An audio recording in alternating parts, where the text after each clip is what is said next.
Holy shit. You guys see how windy it is? It's actually not that bad right here. Ah, I'm gonna blow away. What is up, everybody? Welcome back to the channel. I don't know if you guys saw how crazy that wind is out there. We're supposed to have gusts up to 70 miles an hour today. Gotta love living in West Texas. So, and in Colorado, I don't know if any of you are from Colorado in here, but my mom still lives there, and they're supposed to have the largest blizzard that they've ever had, I think. I don't know if in history, but it's a long freaking time. They're supposed to get some crazy ass blizzard. Yesterday, Rigo, he lives in Kermit, they were under tornado warning. There was hail. There's supposedly baseball-sized hail over near them and like Hobbs, New Mexico. It was just crazy. So hopefully we're all gonna get out with decent weather, and hopefully the weather's good in Houston. You guys are gonna see this video on Thursday, but I'm actually recording this on Wednesday because I do my live videos on Wednesday, and I'm not gonna be able to, I won't be home to post a video on Thursday because I actually don't have a laptop anymore. I used to. But I sold it and I just use the Mac that we have because I do most of my editing on there. Anyways, so I probably won't, I may post a video on Friday, but it's gonna be probably a vlog style from my phone because like I said, I don't have a laptop, but I do want to keep the uploads going. So maybe I'll post a vlog from my phone from Thursday or Friday, and we'll post it on Friday. Anyways, you're gonna see this Thursday. Enough of that. Let's pop the hood on the Mustang. I did get the brackets for the radiator. If you guys don't know what I'm talking about, I'm going to show you here in just a second. So if you haven't been keeping up, we got the front mount mounted up exactly where we want it. So let me, hold on. Gotta do this stupid ghetto hood prop. Okay. So I didn't put the plastic back on yet because we were working on the front mount, but we did get the brackets made for the front mount. Joseph's going to trim them and paint them. And so anyways, what I did was I drilled these holes to move the radiator forward. I moved it back while I was driving, but I moved the radiator forward so we could give more room for the turbo. Anyways, I ended up just buying the brackets because they weren't actually that expensive. I just didn't know when they would come in, so I ended up cutting my own. So that's essentially, I mean, I was pretty close to the length. So that's how... Yeah, I was pretty close, actually. That's interesting. So anyways, these are the brackets. They're from BL Fabrications. If you guys need something like this, they sell them for all Mustangs. For 2015 up, for the S550, it moves it 1.5 inches forward, I believe, and it doesn't move it as far forward for other Mustangs, but they do sell brackets to move the radiator forward in case you're doing something, even like a twin turbo setup, if you want to give some more room. That way, like if you have to remove something, it's easier to get ratchets or wrenches in there, whatever the case may be. Anyways, so we're gonna slap these new brackets on and we'll see what they look like, but that'll be a lot cleaner than my ghetto drilling holes and cutting the brackets. Because, so if you want to do this at home, if you want to make your bracket shorter, I don't know if anyone does, but this metal piece that overhang, it was like overhanging right here, you have to trim that or else the hood will not close all the way. So that's why I actually moved the brackets back, because I did need to trim off that excess that would hang over. So if you don't end up buying a bracket that's this short, you do need to cut your OEM bracket to be the length of this one. That way your hood can still shut. But I did get these, so let's toss them on real quick. So real simple. Looks nice and clean, looks pretty factory to me.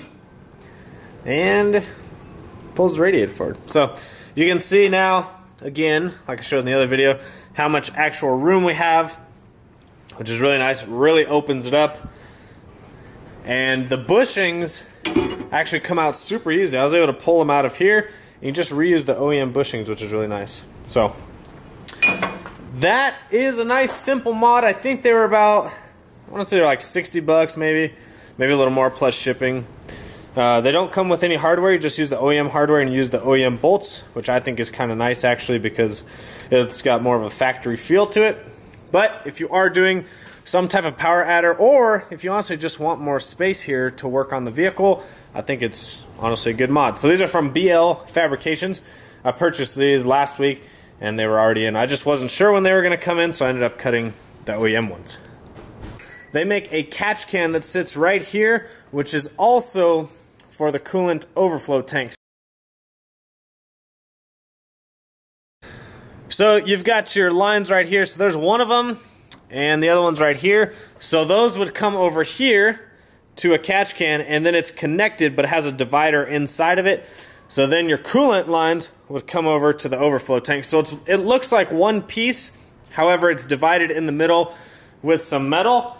And so it's a catch can and a coolant expansion tank all in one, which is super nice and convenient.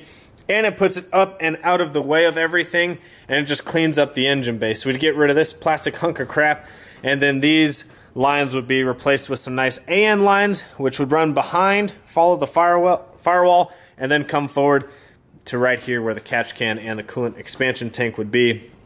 So that's probably the only other thing I really need at the moment. It is very expensive, but it's a really quality piece. If I don't end up doing that, I'll just buy like a little cylinder shaped overflow coolant tank for now, just to kind of get us by. But I think other than that, we have everything. I have the turbo, I have the front mount, I have all the fittings, all the lines. Everything just needs to be ran. I've got gaskets.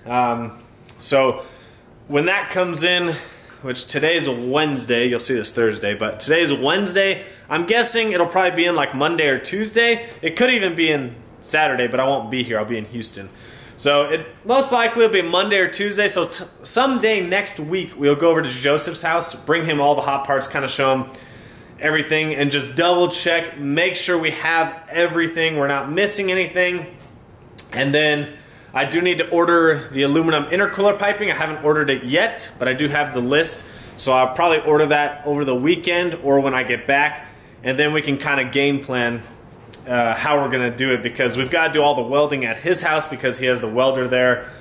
However, I don't want to have to leave my car there for a long period of time because it takes up one of his garage spots, so that's not cool.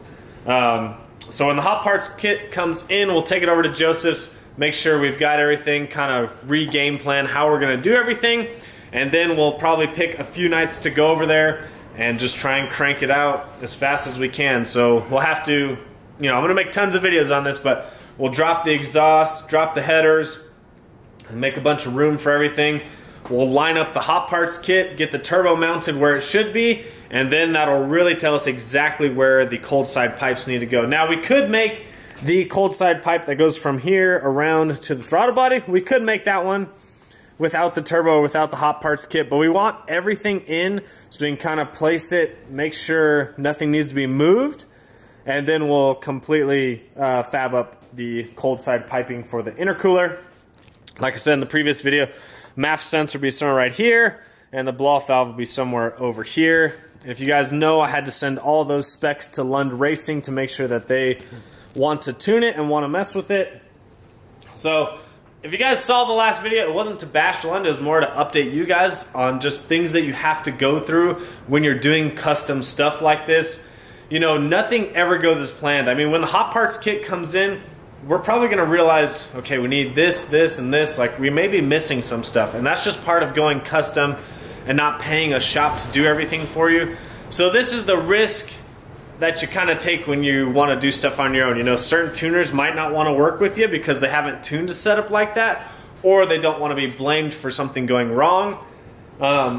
So there's going to be definitely some learning curves with doing stuff yourself, and they want to tune something that they know is going to work for sure, and it does. It takes them more time to tune it when they don't have a base file set up for a similar setup. So what I mean is, if you went and bought a Helion twin turbo kit and did 1000cc injectors and dual fuel pumps from Ford, well, they've done 37 other Mustangs already that month with that setup. So the base file is the exact same, and then all they have to do is go in and make adjustments based on how your car's taking the fuel, based on the grade of fuel you have, based on your elevation, based on the weather, based on the temperature. All that stuff plays a role, but at least they have a base file to go off of. Here, we don't really have a base file to go off of for the setup. Now the fuel, yes, but the turbo kit itself and how much air is going to be coming through, not really. So I think that was their main concern. But the good thing is that with Lund, with actually Lund Jr. or Lund Sr. having to look over it, that means they'll be working on the tune also, most likely. So that does play into my favor, having someone more experienced like that actually doing the tuning on the car, which would be awesome. Anyways, that's just a heads up for you guys if you're trying to do some custom stuff on your own. Always run it by the tuner, and if they don't want to do it, no big deal. There's plenty of other tuners out there. Find another tuner that you want to work with. But this is stuff you have to go through when doing stuff that's custom, unless you can tune it yourself, which I'm not capable of doing, and no one that I know locally can tune these yet, at least not to what my standards would be. So I want to have the best person tuning this car, and I feel that Lund is the best for this application. And if he's not comfortable doing it, there's plenty of other people who are just as good, and we'll go through that route when we have to. Anyways, I am so excited to finally get the hot parts kit in. That means we've got everything we need. It's getting there, guys, I know. I'm antsy for this shit to be going. So, couple things I've got to take care of before I take it over to Joseph's and before we game plan. I've got to remove the washer tank, which we will replace and we'll put somewhere else, but we'll wait till after the turbo kit. So I'm going to pull that, I'm going to drain that out, pull that out. I'm also going to remove the lower grill and either trim out this honeycomb material or just buy a grill that's open. I know a lot of people like the open grill style, and so do I. So I just need to find a grill that I like, something like Cervini's or one of those. But I may just cut this bottom piece out for now to allow for optimal airflow, because like I said, no matter with the size of the intercooler, it didn't matter if we made it higher or lower, because we could only go so high due to the frame rails and due to where the pipes were running, that you either had a couple inches of the intercooler showing up here or have the intercooler fill out this whole bottom. So we thought that the most airflow it would get is if it was lower, because there's a bigger section that could be getting air, whereas the top, it was more limited being up there, because like I said, we couldn't bring, you can't bring it all the way up here. If we could, then obviously that's a lot more airflow, but with the way the intercooler is going to mount, we can't bring it up this high with how everything's going to route. So we went for the lower option, so we'll remove that lower piece, try and get optimal airflow, and like I said, that's going to be a thing that we probably fight, is some IAT issues. And if that's the case, then I'll have to save up and upgrade to an air to water at that point. But at least this gets the turbo kit on, gets the car running, and we can get going on this car. So I'm really excited to actually start working on this thing. I haven't really got to work on it, and I love messing with shit, whether I do it the right way or the proper way. I love tinkering with cars. So yeah, got to order the aluminum piping this weekend, and then the hot parts kit should be in here. We've got to cut the lower grill out, move the windshield washer tank, figure out something to do with the overflow, coolant overflow, and then pretty much we just bolt the hot parts kit on and we'll go from there. Another thing on the 18s specifically is there's an AC line that runs underneath, I guess, where the manifolds are, and you've got to actually reroute that line. So we aren't sure exactly how we're going to attack that yet. Once we get the car lifted up and we pull the headers, then we'll be able to figure out how we're going to do it. But most likely what we're going to have to do is drain the AC out, drain all the refrigerant out, put the turbo kit on, and then figure out how to mount a new line, and then we'll have to recharge it. The problem is, I'm going to see if it shows it on here or not.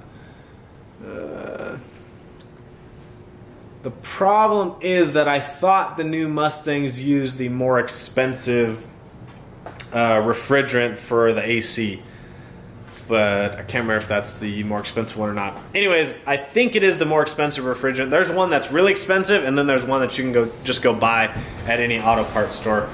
So yeah, I definitely want to keep the AC in this car though for now. I'm sure there'll be a day where I take it out, but for now I want to keep the AC in the car and keep it really streetable. So hopefully you guys are as excited as I am, because I can't wait to put this kit on, see what the car does, blow shit up, break shit, replace it, upgrade it, go fast, go slow, whatever the car does, it's going to be a good time. Lots of content coming on it. Hopefully you guys enjoyed this video. Make sure you always comment, like, subscribe, follow me on Instagram and Snapchat, VanV39, and we'll see you guys when we get back from Houston.